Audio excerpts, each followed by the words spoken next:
Hello and welcome back to 7 Days to Die. I'm Not Only 25 and this is our Quest Speedrun series. So this episode's going to be slightly different. Since this is a speedrun, I felt it was fitting to do a speedy summary of the last few days of the series before we move on to something new. So let's get into it. We started day 8 by taking on the Red Mesa. It's a really nice wilderness POI military facility, but it's not one I'd recommend for a speedrun due to its long and windy path with various offshoots taking you all over the place. We did manage to clear it after taking on a sizable mob at the end, and we went back to the trader and got notified that we had completed tier 4. Yes, this is it. Could we be on for tier 5s? I took an auto shotgun bundle that I immediately regretted because it was a quality 3 and worse than my quality 5 pump shotgun. It was then apparent that tier 5 quests had not appeared on my list and we were stuck with another day of tier 4 POIs. We quickly ran through the hotel POI and we ended off with some nice contact grenade action in the end room, and we got rewarded with a quality 4 pump shotgun. That will immediately go to be sold. We then accepted a job at the Household Mansard 02. It's a POI we're familiar with in the series. We ended with a nice Molotov battle in the end room. We went back, got our reward, and were lucky enough to get the clothing store, which is a really quick tier 4 POI to clear. We rounded up all the zombies. We got rid of them really quickly and headed back to collect a quality 4 steel club as a quest reward. Again, that'll be sold. We then had a choice for a night only restore power quest at either the waterworks or the tier 4 apartments. We opted for the apartments as we had recently done a tier 4 night only quest at the waterworks, and we were able to make short work of it, albeit with a bear encounter thrown in for good measure. Day 9 saw us finally unlock tier 5 quests after accepting a quality 5 Magnum as a quest reward. This was promptly sold along with everything else that we didn't need for some valuable XP to help us level machine gunner and boomstick.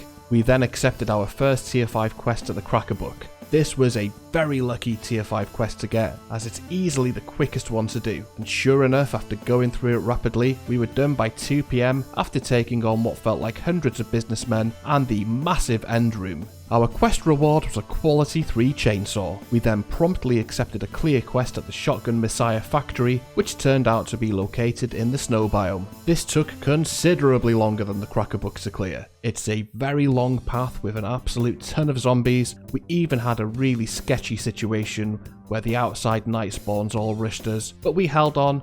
We managed to finish this quest at around 2 AM. Day 10 started with us getting a quality 6 chainsaw for our efforts over at the Shotgun Messiah factory. We then encountered something of a strange glitch where Trader Joel's tier 5 quests hadn't refreshed from the day previous, and it was still just showing the 3 remaining quests from the day before, and they were all a fair distance away. We took the closest one, which was the tier 5 apartments, which was also located within the snow biome. This was a step up in difficulty with ferals from the get-go, a hidden radiated thug for good measure as well. We took some hits, we got some debuffs, and we made it to the roof for a rough battle, only to realise we'd missed a zombie downstairs. After scooping up the loot, I tried to get a shortcut down, but I managed to misjudge a jump and badly break my leg. It was then apparent that I hadn't missed one zombie, I'd missed a whole room full. Plus some outside zombies began swarming me, and we had pretty close calls. None of my guns were loaded. It was pretty rough, but we managed to get the clear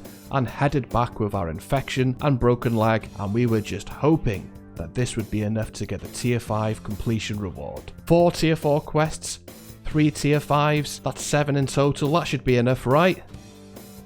Wrong.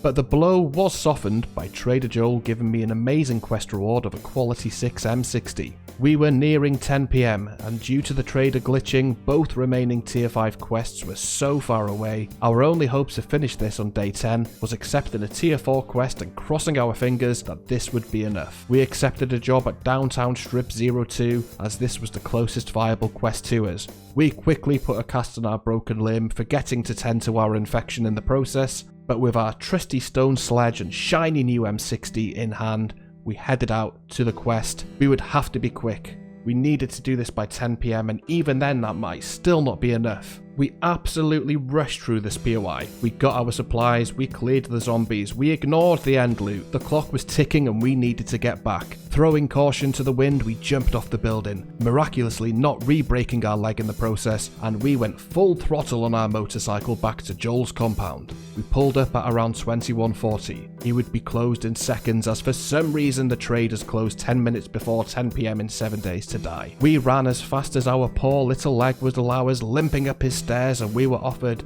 a quality 4 robotic turret, 3 painkillers or a barbed wire mod. None of it mattered. We accepted the painkillers in protest of the substandard rewards, and wait. Will he offer us that sweet completion bonus? Have we done enough to complete this challenge by day 10? Yes! We did it! 21:46 on day 10, and we managed to get tier 5 completion from Trader Joel. The standout quest rewards he offered were 500 steel blocks and a legendary sniper rifle. Not bad at all. We accepted the sniper rifle and breathed a sigh of relief. I really hope you enjoyed this mini-series. If you did, be sure to let me know by leaving a like down below. If you would like to see more content on the channel, then why not subscribe today? Thank you so much, have a good one, and I'll see you in the next series. Bye bye!